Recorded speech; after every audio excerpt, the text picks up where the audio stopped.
scrolls tell us a 13th tribe left Cobol in the early days. They traveled far and made their home upon a planet called Earth. Bill Holman has immersed himself in the mysteries of the Mayan calendar and its dire end-time predictions. He has taken the Mitchell Hedges skull to Sedona, Arizona, to tap into sacred power points. And now, for the last time, Bill returns to the Bay Islands of Honduras. He has a photograph left to him by Anna Mitchell Hedges. It could lead him to the location of a lost crystal skull. Just to the east of here is the island of Helene, which is almost as wild today as when Morgan the pirate sailed these waters. It's a place also known for its many caves, and in one of those caverns, Mitchell Hedges is said to have hidden another crystal skull. That idea keeps driving Bill forward. And it was made of pure crystal. It was enchanted by the natives. They said it was enchanted, so they left it down there and they reburied it in a different location. So it's still down there. Anna gave Bill 2 photographs taken by her father in the 1930s. One is of the coastline. The other depicts an entrance to the cave he desperately wants to find. There's a lot of people you can meet down there, and they have the story, and we're going to meet the right people, and they're going to be able to bring us to some of these treasures and these things that are still down there. One of those people is local caving expert Ron Ryan. Bill has given Ron the photo of the coastline, hoping Ron may be able to identify the area and lead Bill to the caves nearby. We navigate between the mangrove swamps and the shore, and finding the spot is harder than it looks. It's been more than 70 years since the picture was taken, and almost everything has changed. We're looking for caves. Most of the caves that seem to be right in the middle of this ridge. Okay. Right in the middle of the hills right there. So if there is a cave, it'd be right there. Ron finally thinks he's found it. Looks like a rock right there. Amazingly, he's at the exact spot depicted in the photo taken by Mitchell Hedges in the 1930s. Gotta be it. There's a hill right here. This goes up. My God. But as Bill prepares to go ashore, there is resentment brewing back in Belize. My personal belief is that crystal skull should be brought back to Belize, and either they put it into the museum or maybe displayed by Lubantun, where it is found. And I think its rightful owner is the Mayas. So I think it should be back in its right place. I should think it belongs to Belize. That's my idea. I think it should belong. Whatever from here belongs to here. It's property of Belize, and I think it probably should be returned back home. And the time for that return may be approaching quickly, for many believe it is critical for the skulls to come together as soon as possible. The native elders refer to the period of time that we are now entering as the time of the awakening, or the time of warning. So they believe that the skulls are emerging now to help us awaken, to help to warn us that we must change the course of humanity before it's too late. And if the conspiracy theory involving NASA has any truth to it, the U.S. government may be on the hunt too. We will build new ships to carry man forward into the universe, to gain a new foothold on the moon, and to prepare for new journeys to the worlds beyond our own. On January 14, 2004, President Bush declared that the United States would set up a space station on the moon by the year 2015. Richard C. Hoagland thinks our renewed interest in the moon has to do with his theory that Apollo astronauts found a robotic head on the moon that may be related to the crystal skulls. Is it possible that the reason we're all suddenly rushing back to the moon now is that after 40 years, the folks at Area 51, with expertise from Caltech and MIT and Los Alamos, figured out how to talk to this thing, and it told them of the extraordinary wonders that are waiting on the moon? Meanwhile, back in Honduras on the island of Helene, and with the pressure on, Bill Holman and Ron Ryan think they're close to the underground caves that may contain a crystal skull. Opening up high. Pushing further up the mountain, they find an entrance to a cave remarkably like the one in the Mitchell Hedges photograph. It's guarded by a huge tarantula. A bat just flew on my back. Bill is on full alert. He's never been so deep underground. This cave is a very tight fit, and there are bats, spiders, and poisonous insects at every turn. In caves such as this one, the ancient Maya conducted arcane rituals and even human sacrifice. Who knows what Bill and Ron may come upon next? But they don't give up. The descent is becoming dangerous. Ron almost falls off a crumbling ledge. Okay. But they continue until they can go no further. Hey, Ron, if you were here, where would you put the crystal? Where would be a good place to hide it? Well, I'd probably go down the smallest, deepest hole I could find, and where I'm standing here is actually, I can see down this hole over here quite a ways, but boy, I couldn't get in there.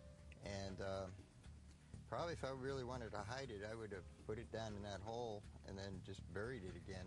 But if there is a hole below, it's almost impossible to get to it. The entrance is sealed over. It's solidified in there, so it's almost like somebody poured cement on top of it. So, I mean, that would be a perfect spot to hide something like that. If something is hidden, there is no way to get to it without blowing a hole through the rocks with dynamite. And that approach could destroy the site completely. Basically blasting, getting underneath this floor here. Strange as it seems, there may be another reason not to continue.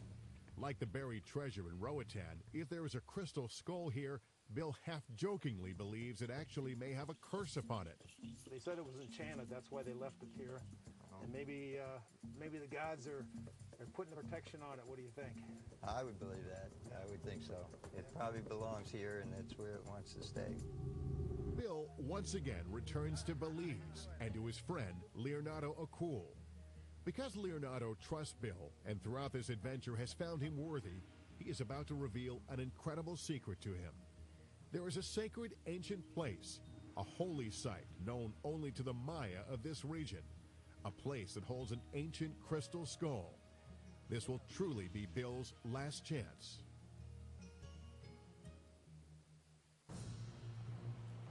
It's Bill's last day, and though he has come up empty after crawling through dank and dangerous caves, things may be about to change. Remember, before his trip to the Bay Islands, his Mayan friend Leonardo O'Cool had told him an amazing secret. Leonardo told me that there was a crystal skull buried in a chamber. So I'm not saying that, we can walk right up there and get it, because, it's going to be very, very hard going and very impenetrable. Finally, Leonardo has decided that Bill is ready and is taking him deep into the jungle and back in time to a sacred site known only to the local Maya here. The location is just a few miles from Lubantun. There's only one problem. The ruin is completely covered by jungle. Leonardo has brought a team of local workers to cut through it. This is one of your special places just for the Maya. Exactly. Not that many people know about it. It's really hard to get here. That's exactly. So. This is a very special sacred place for the Maya.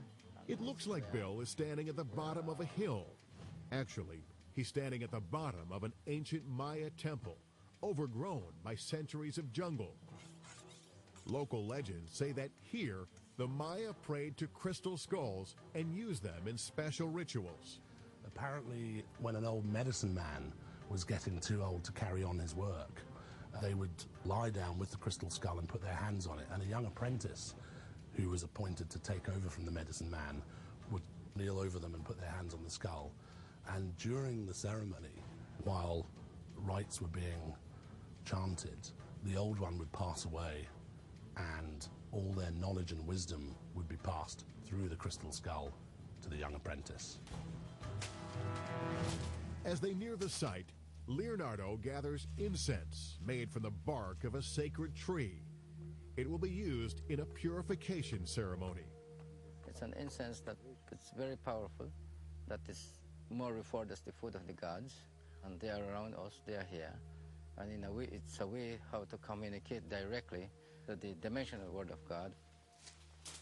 They continue the climb, but it's getting tougher. The humidity is staggering. Finally, they reach the top. Below them, the valley spreads out to infinity. The skies above lead to their gods. This spot, steeped in potent ancient mysteries, is revered by the local Maya. To them, this may be the holiest site in Belize. And though we can only see a tiny portion, barely revealed beneath the encroaching jungle lies an ancient and sacred stone altar, one never before seen by Western eyes. We are standing on the sacred Mayan site and the area where most of the ceremonies have been done here. Leonardo marks the occasion by reciting an ancient Maya prayer.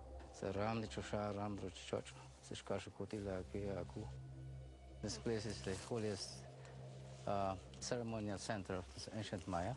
This circle is made in the form of a cross. The north, the south, the east, and the west. This site here is one of the most holiest areas. It's similar to the Garden of Eden that we heard in the Western world. Leonardo believes that beneath them, somewhere within this pyramid, there is another crystal skull resting in a secret chamber. The energy is here. The energy? Yes, Yeah. I'm sure. You can feel it, a very holy place. Bill feels that he has come close to finding a lost skull hidden somewhere below him. In the movies, Indiana Jones might actually dynamite the site to gain entrance to the temple below. But here, Bill is stymied by the impenetrable jungle, stone walls, and strict laws protecting archaeological sites.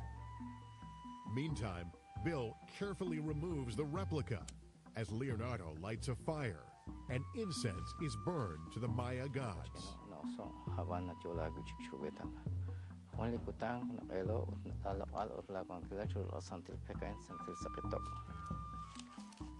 Inspired by the moment, Bill decides the time is right to give Leonardo one of his most precious possessions, a perfect copy of the Mitchell-Hedges skull. What I feel it is a way that I can tie the people of the world with the Mayan people together. And I would like you to keep this replica skull for me so we can keep our energies together and work for the good of all mankind. Thanks a lot, Bill. For Bill, it's been quite an adventure. He has found 3 places where missing skulls may lie. One at this sacred place, one at the ruins of Ushmantun, and another in the deep caverns of Helene. Those will have to wait for a future expedition. But in the meantime, he has no regrets. The excitement of it, the not knowing the adventure, it was just all there. Mitchell-Hedges said, life without adventure is not worth living. And getting that feeling and being a part of that, it was just unbelievable. Our search for the truth behind the crystal skulls ends where it began, here in Lubantun, site of where the first crystal skull was allegedly discovered. Are the skulls ancient Mayan artifacts or 20th century fakes? Could they have been left behind by a highly advanced Atlantis civilization, as Mitchell-Hedges believed? We found evidence supporting each theory, but the real tests may come in 2012 with its threat of an apocalypse. And as each Indiana Jones movie ends with a cathartic scene of the sacred powers of a relic unleashed, so too may the powers of the crystal skulls be unleashed for good or evil. And if an apocalypse of earth-shattering proportions will finally engulf the world in 2012, as the Crystal Skull legends predict, then the Maya have named this place appropriately. For in the Maya language, Lubantun means the place of the falling stones.